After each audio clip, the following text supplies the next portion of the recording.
We're back to the Neil Haley Show. My guest today is Grace Lynx Jenkins.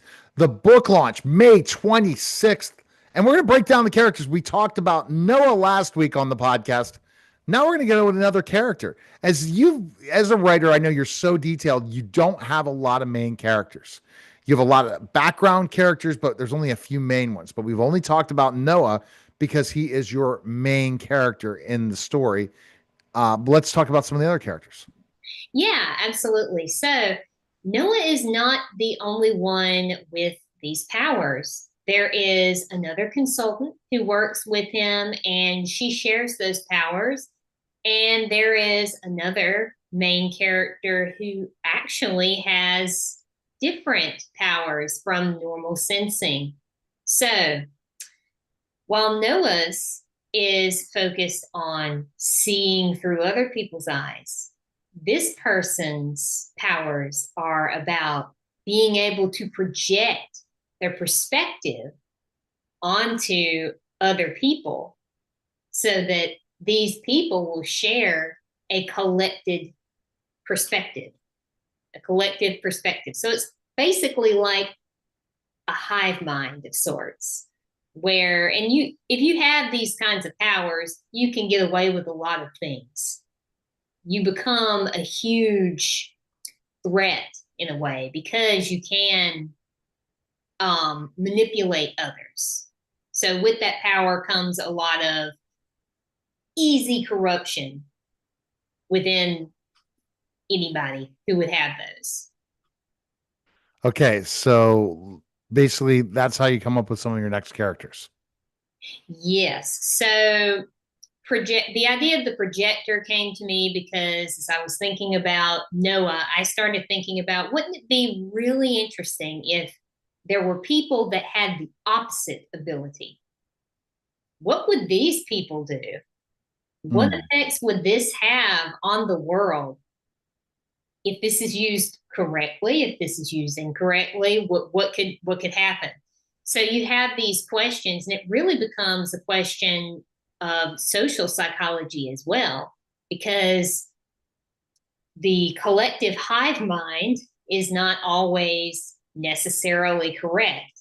And if you have this collective hive mind who are all pressuring you into sharing the same perspective, you can see a lot of things go wrong. The way I like to think of it is like this: the larger the group of people, the lower the average IQ tends to get as far as decision making and ideas. And it's because of polarization.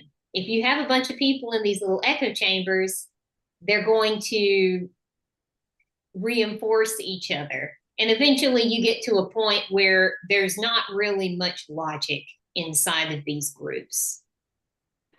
Right. There aren't. Yeah. And you have to figure out that logic center.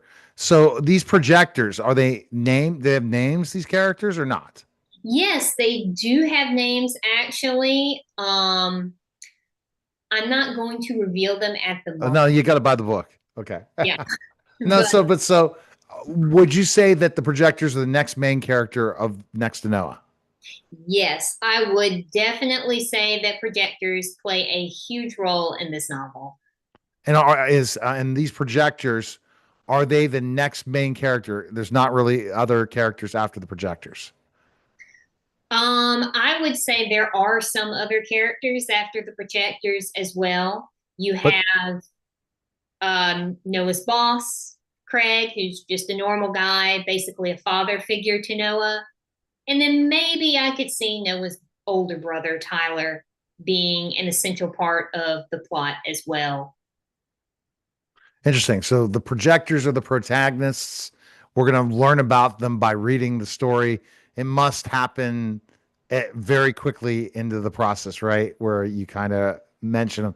So May 16th, I mean, May 26th, you just got to go ahead and go to Amazon and find site Grace Lynx Jenkins and literally purchase the book and got to start reading.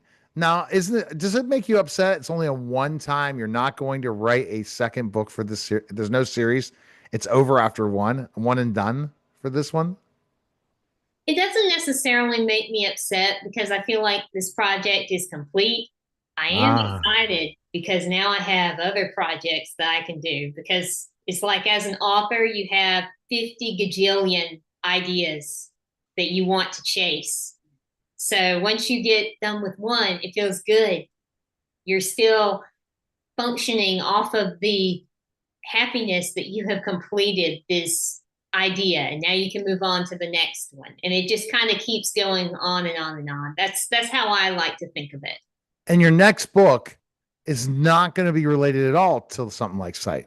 No, it's not. It's actually going to be a fantasy series, a pure fantasy I series. think, but some of this has fantasy in it.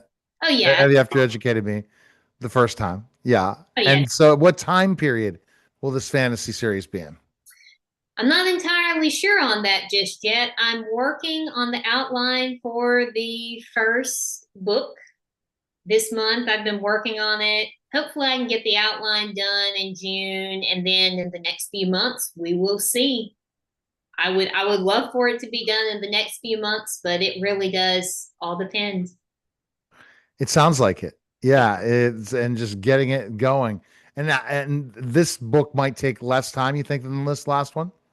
Yeah, probably so. That tends to be a pattern that you see with a lot of authors. It's like the first book takes forever, and then the ones after that are a little bit easier because you kind of semi know what you're doing.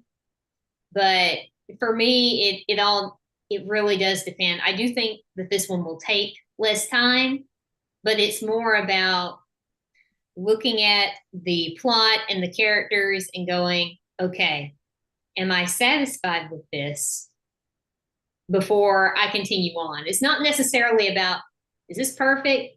It's more about, okay, is this good enough for me to sit down, make a first draft, and then worry about making it into something better later on throughout the editing process. And that process is interesting. And just developing it and writing it and all that stuff. So you won't be sad to say goodbye to those characters, even though I can see the story and never know. You might pick it up afterwards and decide we can move on.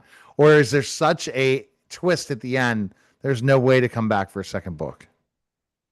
Yeah, I suppose it would be the way that it works is that if I were to make this into a series, I feel like it would undermine the standalone book entirely. There are some stories that you can write where you're like, oh, yeah, this is a series.